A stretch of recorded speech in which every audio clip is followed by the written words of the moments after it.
Alala ni JM ang kaibigan namang si Fiang.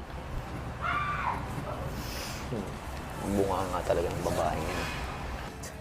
Walang pinipiling araw, oras ng araw yan mga yan, no? Ang kulit, ah. Buong araw. Buong araw maingay. Si Piang?